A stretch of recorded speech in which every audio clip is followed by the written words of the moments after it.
అంగన్వాడీ నేతలతో ప్రభుత్వం జరిపిన చర్చలు విఫలమయ్యాయి. ప్రభుత్వం వేతనాలు పెంచే పరిస్థితిలో లేదని మంత్రుల కమిటీ తేల్చి చెప్పింది. జీతాలు పెంచకుంటే సమ్మె విరమించేది లేదని అంగన్వాడీ సంఘాలు స్పష్టం చేశాయి. జీతాల పెంపు సాధ్యం కాదని మంత్రి బొత్స సత్యనారాయణ తెలిపారు. అంగన్వాడీలు సమ్మెను విరమించాలని కోరామని, అంగన్వాడీలు సమ్మె విరమించుకుంటే మేము ప్రత్యామ్నాయాలు చూసుకోవాల్సి ఉంటుందని మంత్రి పేర్కొన్నారు. ప్రభుత్వంతో అంగన్వాడీలు జరిపిన చర్చలు విఫలమయ్యాయి. ఇటీవలే జీతాలు పెంచామని, ఇప్పుడు మరోసారి జీతాల పెంపు సాధ్యం కాదని ప్రభుత్వం తేల్చి చెప్పింది. అంగన్వాడీలతో మంత్రి బొత్స సత్యనారాయణ, ప్రభుత్వ ప్రధాన సలహాదారు సజ్జల చర్చలో పాల్గొన్నారు. ఈ సందర్భంగా సమ్మె విరమించాలని మంత్రి బొత్స అంగన్వాడీలను కోరారు. బాలింతలు, గర్భిణీలు, చిన్నపిల్లల ఆరోగ్యం దృష్ట్యా అంగన్వాడీలు రేపటి నుండి విధులకు హాజరు కావాలని కోరారు. తమది మహిళా పక్షపాత ప్రభుత్వమని, ఇప్పటికే అంగన్వాడీలు చాలా డిమాండ్లు పరిష్కరించామని తెలిపారు. ఇప్పటికిప్పుడే జీతాల పెంపు సాధ్యం కాదని, వేతనాల పెంపుకు కొంత సమయం కావాలన్నారు. సంక్రాంతి తర్వాత మరోసారి చర్చిద్దామని అంగన్వాడీలకు హామీ ఇచ్చారు. 3 నెలల్లో చంద్రబాబు నేతృత్వంలో ఏర్పడబోయే ప్రజాప్రభుత్వంలో అన్ని సమస్యలు పరిష్కారం అవుతాయని టీడీపీ జాతీయ ప్రధాన కార్యదర్శి నారా లోకేష్ మంగళగిరి నియోజకవర్గ ప్రజలకు భరోసా ఇచ్చారు. ప్రజలకు మెరుగైన సేవలు అందించే విధంగా తనను ఆశీర్వదించాలని కోరారు. గుంటూరు జిల్లా మంగళగిరిలో పలు వర్గాల వారితో టీడీపీ ప్రధాన కార్యదర్శి నారా లోకేష్ నిన్న రాత్రి భేటీ అయ్యారు. 11 నెలల తర్వాత ఆ నియోజకవర్గంలో ఆయన పర్యటన సందర్భంగా కార్యకర్తలు, అభిమానులు ఆత్మీయ స్వాగతం పలికారు. ప్రస్తుతం అక్కడ నెలకొన్న పరిస్థితులు, రాబోయే రోజుల్లో చేపట్టాల్సిన అభివృద్ధి ప్రణాళికలపై నియోజకవర్గంలోని వివిధ వర్గాల వారితో చర్చించారు. మంగళగిరి పరిధిలోని ఆత్మకూరులో మాస్టర్ వీవర్స్ అసోసియేషన్ అధ్యక్షుడు జొన్నాదుల వరప్రసాద్ ఇంటికి వెళ్లి నేత కార్మికులు ఎదుర్కొంటున్న సమస్యలు, చేపట్టాల్సిన సంక్షేమ కార్యక్రమాలపై మాట్లాడారు. అనంతరం పట్టణంలోని పద్మశాలియ బహుత్తమ సంఘం అధ్యక్షుడు చింతికింది కనకయ్యను కలిసి ఆ వర్గీయులు అభివృద్ధిపై చర్చించారు. 3 నెలల్లో చంద్రబాబు నేతృత్వంలో ఏర్పడబోయే ప్రజాప్రభుత్వంలో అన్ని సమస్యలు పరిష్కారమవుతాయని లోకేష్ వారికి భరోసా ఇచ్చారు. ఈ సందర్భంగా ప్రజలకు మెరుగైన సేవలు అందించే విధంగా తనను ఆశీర్వదించాలని కోరారు. అనంతరం అంతర్జాతీయ పవర్ లిఫ్టింగ్ క్రీడాకారిణి షేక్ సాదియా అల్మాస్, ఆమె కుటుంబ సభ్యులను కలిశారు. ఇటీవల సాదియా సాధించిన పతకాలు చూసి అభినందించారు. కేంద్రంలో అధికారంలో ఉన్న బీజేపీ తన స్వార్థ రాజకీయాల కోసం కులాల మధ్య చిచ్చుపెట్టి రాజకీయ పబ్బం గడుపుకుంటుందని సిపిఐ రాష్ట్ర కార్యదర్శి రామకృష్ణ విమర్శించారు. సిపిఐ, కాంగ్రెస్ స్వతంత్ర ఉద్యమంలో పాల్గొంటే బీజేపీ, ఆర్ఎస్ఎస్ కలిసి బ్రిటిష్ పాలకులకు తొత్తులుగా వ్యవహరించి స్వాతంత్ర పోరాటానికి వ్యతిరేకంగా పనిచేశారని ఆరోపించారు. సిపిఐ కేంద్రంలో, రాష్ట్రంలో అధికారంలో ఉన్నా లేకున్నా ప్రజా సమస్యలే ఎజెండాగా ప్రభుత్వంపై పోరాటాలు చేస్తూ ప్రజలకు అండగా నిలుస్తుందని స్పష్టం చేశారు. పశ్చిమ నియోజకవర్గం సిపిఐ 99వ వ్యవస్థాపక దినోత్సవ వేడుకలు నిన్న నగరంలో ఘనంగా నిర్వహించారు. కొత్తపేట కోమలా విలాస్ సెంటర్లో బహిరంగ సభ నిర్వహించారు. సభలో ప్రజానాట్య మండలి కళాకారులు పలు సాంస్కృతిక కార్యక్రమాలను ప్రదర్శించారు. సిపిఐ రాష్ట్ర కార్యదర్శి రామకృష్ణ, సిపిఐ నగర కార్యదర్శి కోటేశ్వరరావు, జిల్లా కార్యదర్శి దోనిపూడి శంకర్, ఏఐటియుసి రాష్ట్ర కార్యదర్శి ఓబులేస్, మహిళా సమైక్య రాష్ట్ర కార్యదర్శి దుర్గాభవాని తదితరులు పాల్గొన్నారు. ఈ సందర్భంగా సిపిఐ రాష్ట్ర కార్యదర్శి రామకృష్ణ మాట్లాడుతూ, సిపిఐ పార్టీ స్థాపించి 99 సంవత్సరాలు అయిందని అన్నారు. కేంద్రంలో, రాష్ట్రంలో అధికారంలో ఉన్నా లేకున్నా ప్రజా సమస్యలే ఎజెండాగా ప్రభుత్వాలపై పోరాటాలు నిర్వహించి ప్రజలకు అండగా నిలిచామని చెప్పారు. ఉమ్మడి రాష్ట్రంలో అటు తెలంగాణలో జరిగిన పోరాటంలో వేలాది మంది అసువులు బాసారని అన్నారు. అనేక మందికి భూములను పంపిణీ చేసిన ఘనత సిపిఐ పార్టీకి మాత్రమేనని దక్కిందన్నారు. కొంతమంది రాజకీయ నాయకులు సిపిఐ గురించి తెలియక అవాకులు చవాకులు పేలుతున్నారని మండిపడ్డారు.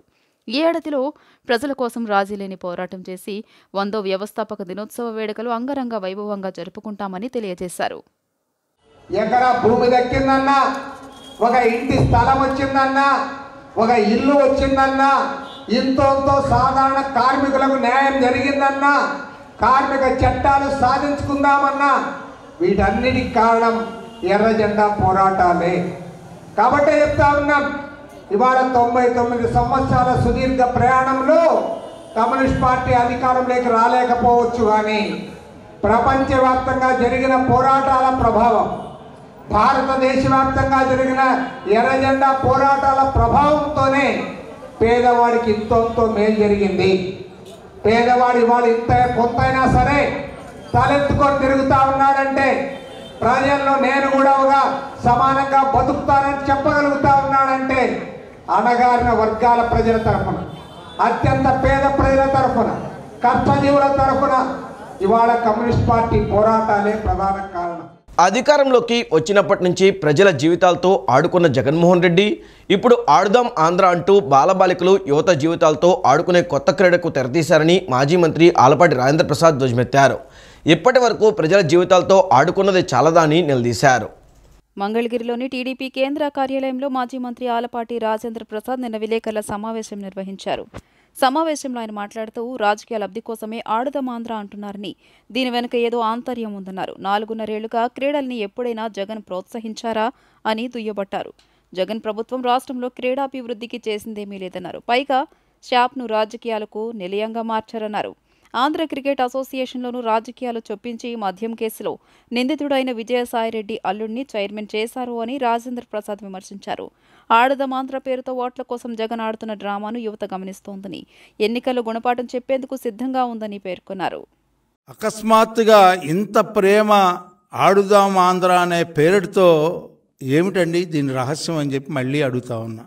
పోనీ ఎక్కడైనా సరే ఈ 4.5 సంవత్సరాల్లో క్రీడలకు సంబంధించినటువంటి శాప్లో కానీ, శాప్ను అభివృద్ధి చేసే విషయంలో కానీ, శాప్ ద్వారా ఎక్కడైనా సరే క్రీడల్ని ప్రోత్సహించే ప్రయోగాలు కానీ, శిక్షణా కేంద్రాలు కానీ, గ్రామ స్థాయిలో కానీ, మండల స్థాయిలో కానీ, జిల్లా స్థాయిలో కానీ, రాష్ట్ర స్థాయిలో కానీ ఎప్పుడైనా జరిగినాయా అని చెప్పి నేను అడుగుతా ఉన్నా.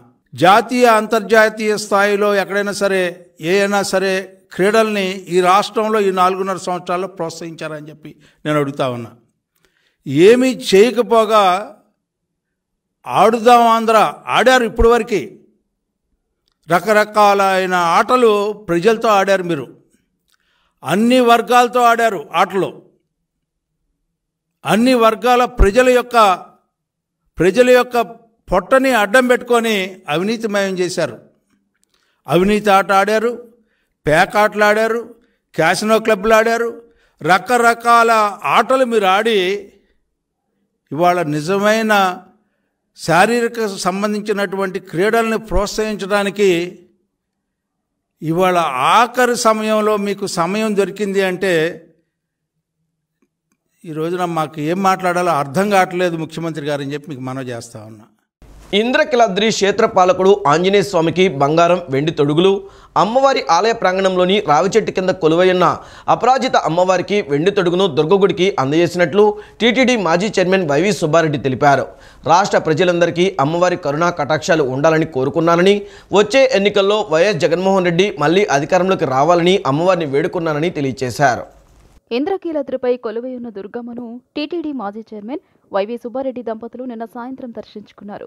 వారికి దుర్గగుడి చైర్మన్ కర్నాటి రాంబాబు, ఇతర అధికారులు సాదరంగా స్వాగతం పలికారు.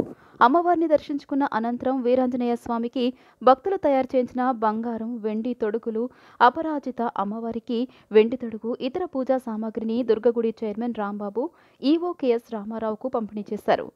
ఈ సందర్భంగా సుబ్బారెడ్డికి అమ్మవారి చిత్రపటం, ప్రసాదాలు, పట్టు వస్త్రాలు అందజేశారు. తూర్పుగోదావరి జిల్లా పెరవలి మండలం కండవల్లి గ్రామానికి చెందిన భూపతిరాజు, వరాహ వెంకట సూర్యనారాయణరాజు, హైమావతి సూర్యకుమారి దంపతులు దేవస్థానానికి బంగారు, వెండి తొడుగులతో పాటు దేవస్థానానికి మకర తోరణం, మందిరం, వెండి పూజా సామాగ్రిని సమర్పించారు. పూజా సామాగ్రిని వైవి సుబ్బారెడ్డి చేతుల మీదుగా దేవస్థానానికి అప్పగించారు. అనంతరం సుబ్బారెడ్డి ఆలయ ప్రాంగణంలో మీడియాతో మాట్లాడారు. పౌర్ణమి సందర్భంగా అమ్మవారిని దర్శించుకోవడమే కాకుండా క్షేత్రపాలకుడైన అభయాంజనేయ స్వామికి వెండి, బంగారపు తొడుగులు, అమ్మవారి విగ్రహానికి వెండి తొడుగును సమర్పించామని తెలిపారు. భక్తులను కొండపైకి చేరవేసేందుకు తిరుపతికి చెందిన భక్తుడు నగరం అమర్ సహకారంతో 15 లక్షల రూపాయలతో 2 వాహనాలను దుర్గగుడికి అందజేశామని తెలిపారు. రాష్ట్ర ప్రజలందరికీ అమ్మవారి కరుణా కటాక్షాలు ఉండాలని కోరుకున్నానని, వచ్చే ఎన్నికల్లో వైఎస్ జగన్మోహన్ రెడ్డి మళ్లీ అధికారంలోకి రావాలని అమ్మవారిని వేడుకున్నానని తెలియజేశారు. మరీ ముఖ్యంగా వృద్ధులు, వికలాంగులు, గర్భవతులు, కొండ మీద కింద నుంచి పైకి నడిచి రాలేక ఇబ్బంది పడే భక్తుల సౌకర్యార్థం ఇంకొక మిత్రుడు తిరుపతికి చెందిన అమర్ 2 వాహనాలను అమ్మవారికి బహుకరించడం జరిగింది. ఈ వాహనాల వల్ల కింద నుంచి పైకి నడిచి వచ్చి రాలేని భక్తులకి ఈ వాహనాల ద్వారా ఉచితంగానే పైకి తీసుకొచ్చి మళ్ళా దర్శనం చేయించి కిందకి తీసుకుపోయే సౌకర్యంగా ఉంటుంది. కాబట్టి ఈ వాహనాలు భక్తులకు ఎంతో ఉపయోగపడతాయని భావిస్తున్నాం.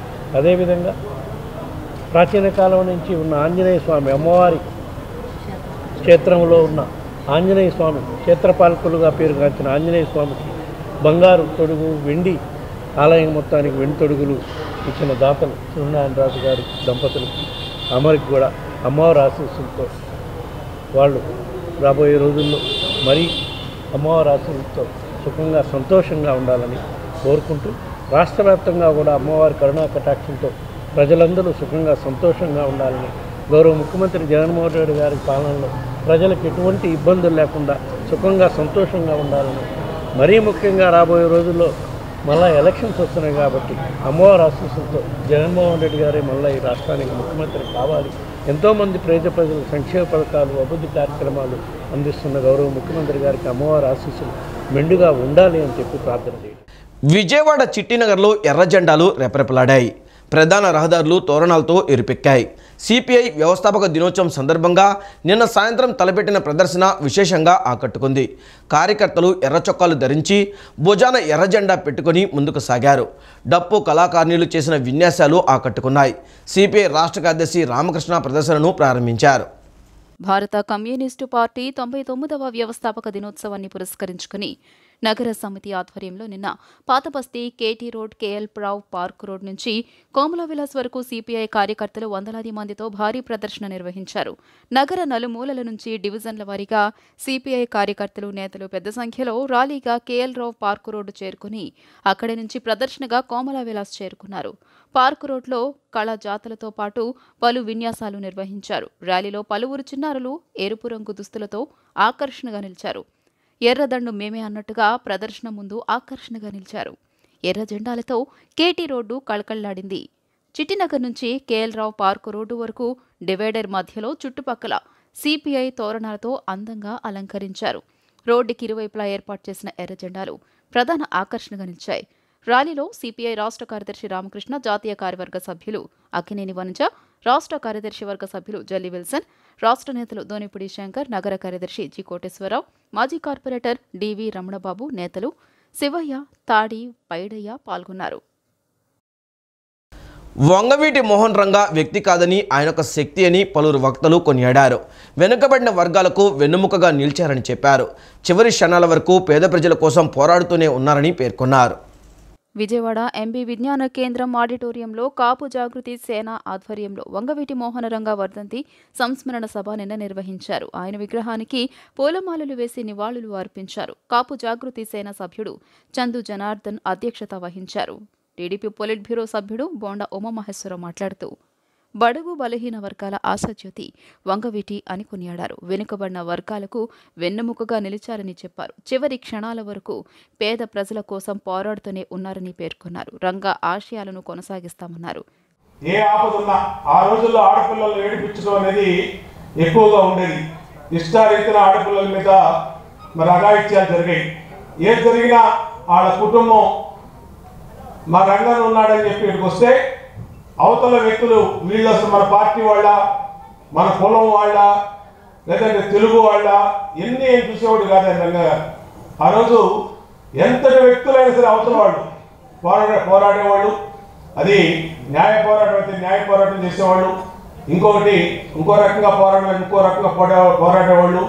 అవసరమైతే ఆడికి 4 తగిలిచ్చైనా బుద్ధి చెప్పే పరిస్థితి ఆ రోజున రంగా గారు చేసేవాళ్ళు. సహచట్టం కమిషనర్ విజయబాబు, పలు రాజకీయ పార్టీల నాయకులు, కొలనుకొండ శివాజీ, మాజీ మేయర్ తాడి శకుంతల తదితరులు పాల్గొని ప్రసంగించారు. మాట్లాడితే మనుగడ ఉంటుంది.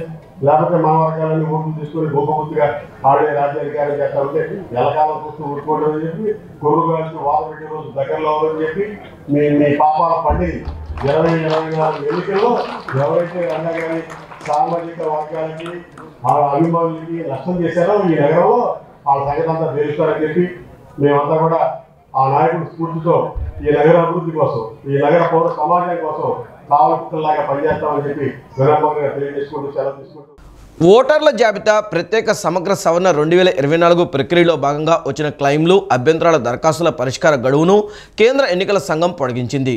తొలుత ప్రకటించిన షెడ్యూల్ ప్రకారం మంగళవారంతో ఈ గడువు ముగిసింది. ఓటు నమోదు, తొలగింపులు, సవరణల కోసం భారీ సంఖ్యలో దరఖాస్తులు రావడం, వాటి పరిష్కారానికి సమయం చాలకపోవడంతో వివిధ రాష్ట్రాల చీఫ్ ఎలక్టరల్ అధికారుల వినతి మేరకు ఈసీఐ జనవరి 12 వరకు గడువు పొడిగించింది.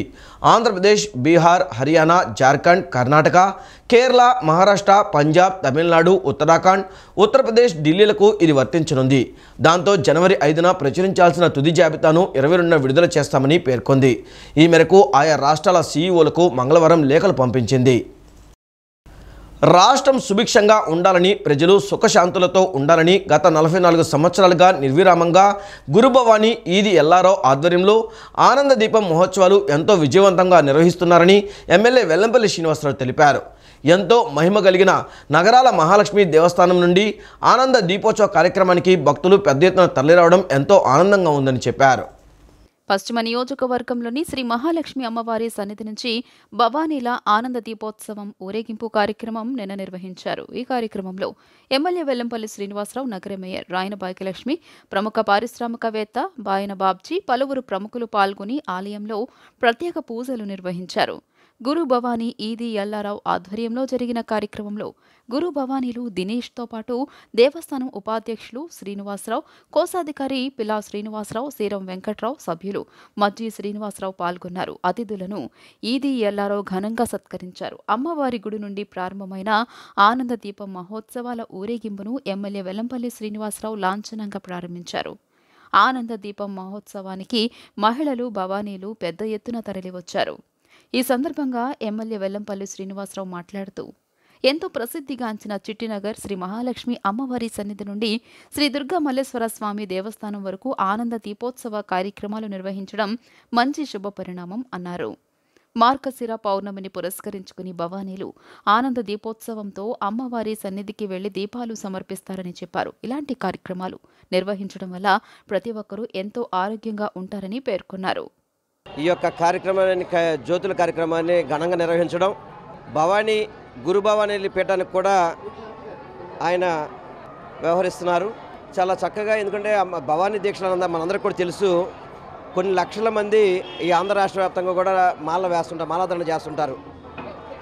అమ్మవారి యొక్క మాలాధరణని ప్రచారం కానివ్వండి, రాష్ట్ర వ్యాప్తంగా కూడా తిరిగి వీళ్ళందరూ కూడా అమ్మవారి యొక్క విశేషాలు అందరికీ తెలియపరిచి ఆ భవానీ దీక్షలకి ఈరోజు లక్షల మంది ఈరోజు మాలాధరణ చేస్తారంటే వీళ్ళ యొక్క విశేష కృషి అని చెప్పి, అదేవిధంగా అమ్మవారి యొక్క ఆశీస్సులతో అని చెప్పి తెలియపరుచుకుంటూ ఈరోజు కలిస జ్యోతులు ఇక్కడి నుంచి బయలుదేరి అమ్మవారికి సమర్పిస్తారు.